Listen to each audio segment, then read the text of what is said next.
Boa tarde, amados irmãos, que a graça e a paz do Senhor Jesus seja sobre a vida de todos. Que bom que estamos aqui mais uma vez para juntos meditarmos nesta palavra poderosa que é a palavra do nosso Senhor Jesus Cristo. Hoje é terça-feira e hoje seria o dia em que estaríamos na casa do Senhor, na nossa 9ª semana da campanha da Tarde Peniel, onde o tema da campanha buscando a plenitude de Deus.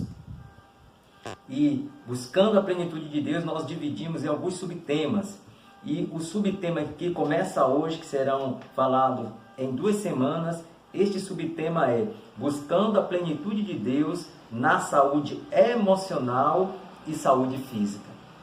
E quando eu paro e penso neste subtema, hoje eu entendo por que nós colocamos este subtema, ficou exatamente para esta data, para estes dias. Nós estamos vivendo realmente dias difíceis, talvez nunca tivemos um momento para falarmos tanto de saúde emocional e saúde física como os dias em que estamos vivendo.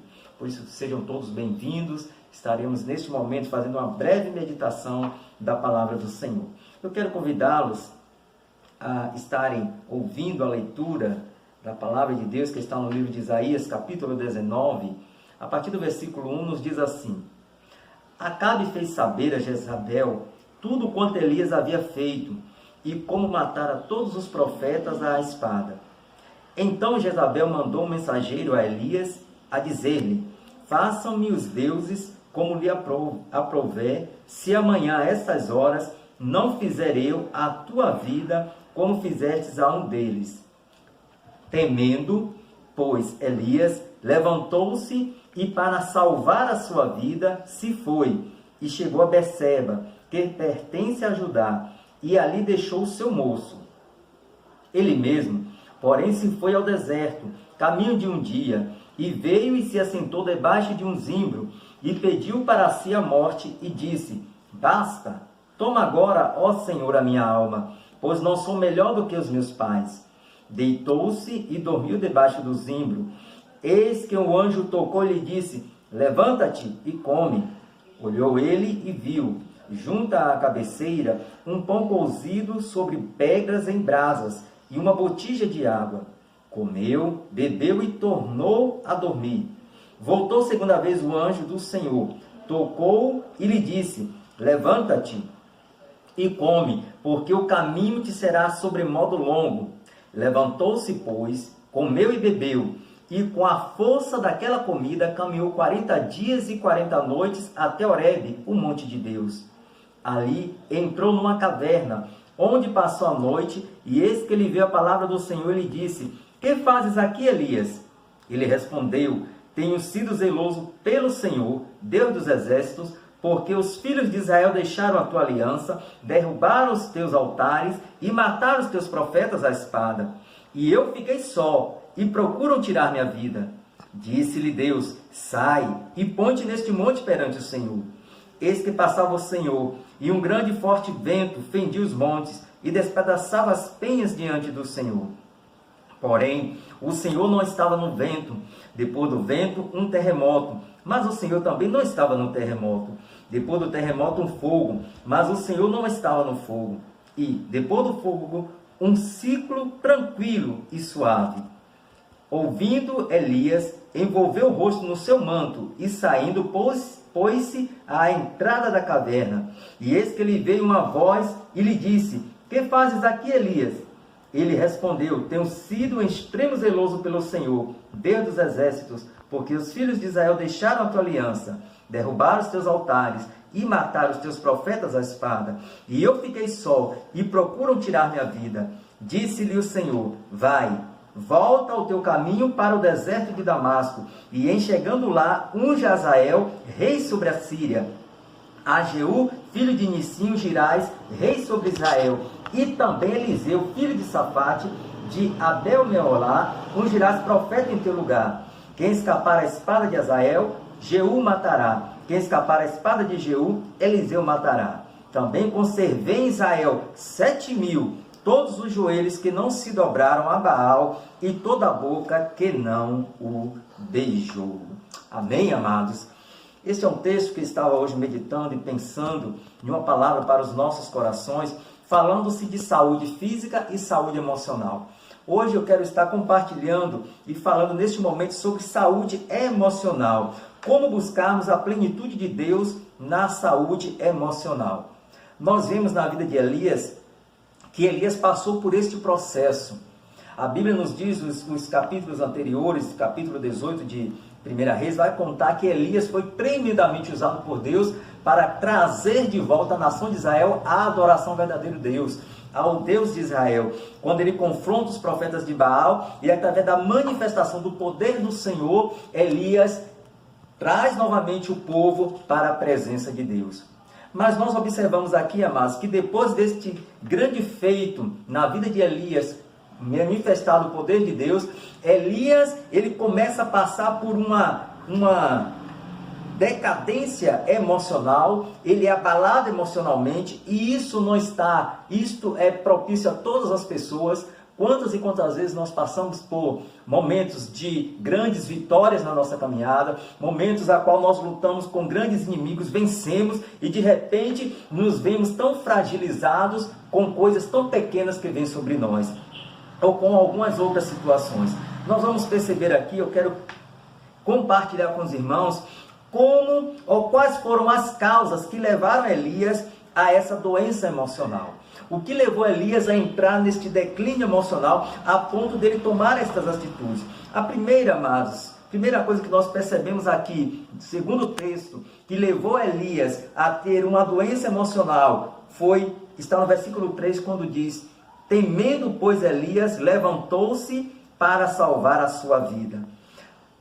Eu identifico aqui neste texto que uma das primeiras causas que levou Elias a um declínio emocional, a um desequilíbrio emocional, foi o medo. Elias teve medo de que quando Jezabel, que era a rainha, promete a Elias que ele também iria morrer como os profetas de Baal morreram. E essa promessa da rainha, essa promessa de Jezabel, traz um grande medo no coração de Elias. E a Bíblia diz que, temendo, Elias agora levanta e foge para salvar a sua vida. Amados, o medo é um dos grandes responsáveis para que a nossa saúde emocional venha a ser atingida, venha nos levar para um lugar ao qual Deus não quer que estejamos. Mas a Bíblia, amados, ela nos traz muitas palavras, Deus nos traz palavras em toda a Bíblia dizendo: olha, não temas. Se nós formos ver na Bíblia, praticamente para cada dia do ano, esta palavra, esta frase: não temas porque estou contigo, não te assombres porque eu sou teu Deus. Deus nos deu uma promessa, Deus nos dá uma palavra dizendo: não temas. E foi exatamente o medo que levou Elias, ou uma das causas foi o medo que levou Elias a sucumbir na sua saúde emocional. Mas nós identificamos também uma outra causa aqui na vida de Elias, que contribuiu para que a sua saúde emocional viesse a ser abalada.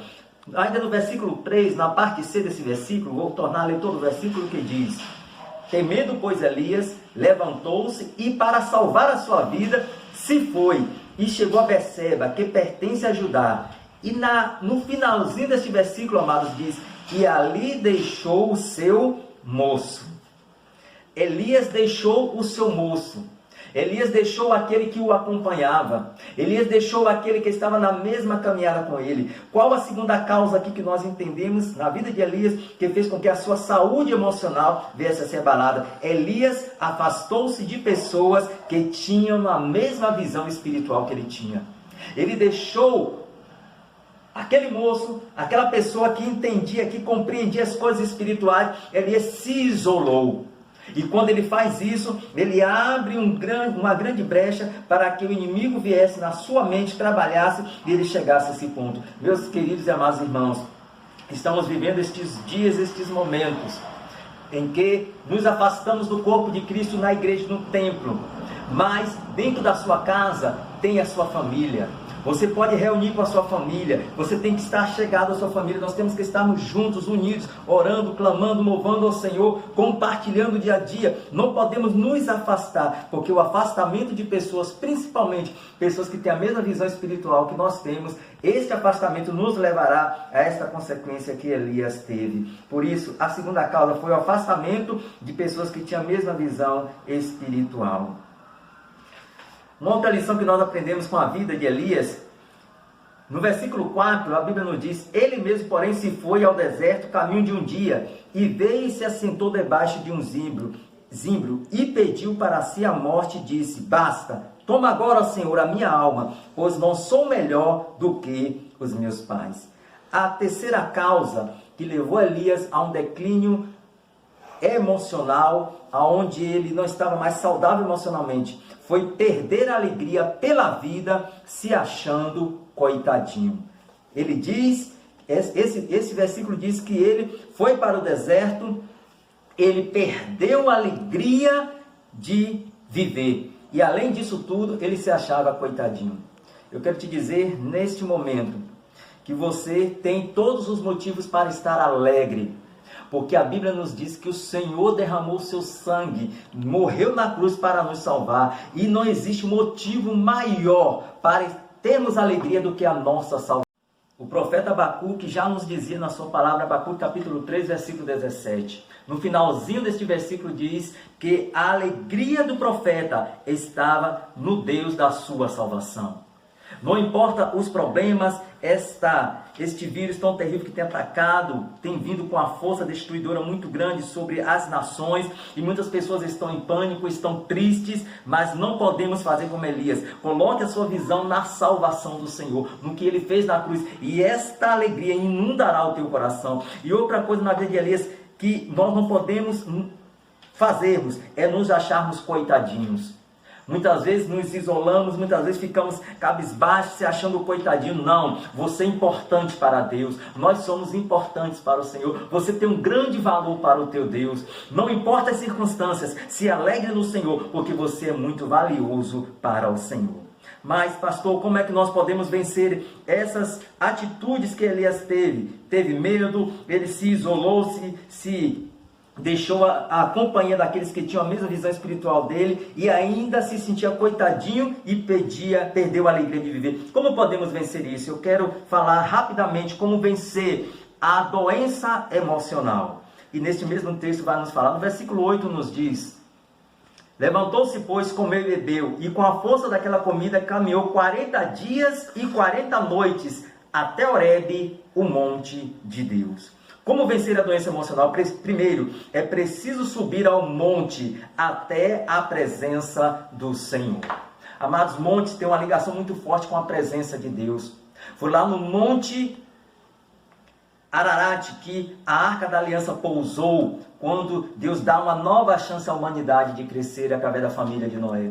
Foi lá no Monte Moriá que Abraão sacrifica o seu filho, leva o seu filho para ser sacrificado. E nós vemos várias passagens no Monte Sinai, no Monte Horebe. Nós vemos a manifestação de Deus na vida do povo de Israel. É preciso subirmos até o monte, a presença do Senhor. Aonde é o seu monte? O seu monte nesses dias é dentro da sua casa. Talvez seja nos pés da sua cama. Talvez seja no sofá. Não importa qual é o seu monte, o lugar físico. O importante é que nós venhamos a subir à presença do Senhor, a entrarmos nesta presença tão maravilhosa. Como vencer esta doença emocional? Indo para a presença do Senhor, subindo até a presença do Senhor. Segundo, do versículo 9 até o versículo 13, a Bíblia nos diz, nesse versículo, como podemos vencer essa doença emocional? É preciso sair da caverna e se colocar perante o Senhor. Do versículo 9 ao versículo 13, Deus vai chamar Elias e perguntar: Elias, o que fazes aqui? Por que tu estás aqui? Sai desta caverna, vem que eu tenho algo mais extraordinário para a tua vida. E nós vamos ver, amados, que a partir daquele momento que Elias sai da caverna e se coloca perante o Senhor, Deus dá as orientações e nós vamos ver o resultado final na vida de Elias. Para vencer a doença emocional, é preciso sair da caverna e se colocar perante o Senhor. A caverna simboliza o medo, a caverna simboliza a força, a fraqueza. A caverna pode simbolizar tantos fatos, tantas coisas. Mas Deus nesta tarde, Deus neste momento que estamos aqui transmitindo esta palavra, Deus está dizendo para mim e para você: saia da caverna, venha para a minha presença. Que você neste momento saia da sua caverna. Eu não sei qual é a sua caverna, mas Deus está te convidando nesse momento a você sair da caverna. E por último, amados, qual o resultado de tudo isso? Quando para Elias vencer a doença emocional, ele teve que subir até a presença do Senhor. Ele teve que sair da sua caverna. E como resultado final na vida de Elias, nós vamos ver que Elias obedeceu. E a obediência de Elias fez com que Deus o usasse poderosamente para ungir reis e profetas. Olha o que diz o versículo 15 e 16. Disse-lhe o Senhor: vai, volta ao teu caminho para o deserto de Damasco, e chegando lá, unge Azael rei sobre a Síria, a Jeú filho de Nissi ungirás rei sobre Israel, e também Eliseu filho de Safate de Abel-Meolá ungirás profeta em seu lugar. Então nós vemos aqui que depois que Elias obedeceu a voz do Senhor, saiu da caverna, se colocou perante o Senhor, Deus derramou uma graça especial e Deus lhe deu uma nova tarefa. Olha, Elias, ainda o que eu tenho na tua vida não terminou. Desce, vai, unge os reis e unge aquele que irá ocupar o teu lugar. Elias, assim como a palavra do Senhor determinou, Elias fez. E depois, amados, ele cumprir tudo isso, passou-se por momentos difíceis, passou por uma doença emocional, por um momento de fragilidade emocional, mas obedecendo e cumprindo as ordens do Senhor. Ele, no final do seu ministério, ele ainda pôde ungir reis, ungir profeta, e o melhor de tudo, a Bíblia diz que ele foi arrebatado e foi levado aos céus e está para sempre com o Senhor. Que neste momento, você e eu possamos aprender com a vida de Elias, que independente de qualquer situação em que estejamos enfrentando, Deus tem o melhor para mim e para você. Vamos orar neste momento e agradecer ao nosso Deus. Pai, queremos te agradecer, Senhor, por este momento que aqui estamos na tua presença. Sei, Pai, que este momento, Senhor, é um momento difícil para muitos dos teus filhos. É um momento difícil, Deus, para esta humanidade. Mas nós cremos no Senhor, nós temos o Senhor como nosso auxílio. O Senhor que foi o Deus de Elias é o mesmo nosso Deus. Por isso, Pai, se tem irmãos, se tem servos do Senhor, ó Deus, pessoas, ó Deus, que estão ficando doentes emocionalmente, neste momento de crise, neste momento de plantações, e assim como o Senhor restaurou a saúde emocional de Elias, o Senhor restaure a saúde do teu povo. O Senhor restaure, Deus, a saúde desta nação emocionalmente, Senhor. Em nome de Jesus, Pai, e que a tua igreja continue caminhando e marchando vitoriosa para a glória do nome do Senhor Jesus Cristo. Amém. Que o Senhor nos abençoe, meus queridos. Hoje é dia da tarde, Peniel. Às 16 horas esteja orando e clamando dentro da sua casa, intercedendo. Hoje, às 7h30 da noite, há uma convocação nacional para estarmos orando pela nossa nação, orando por este mundo, que nós possamos estar aí juntos, unidos, clamando e buscando a presença do nosso Deus. Tenham um resto de dia em paz, na presença do nosso Senhor. Deus os abençoe sempre.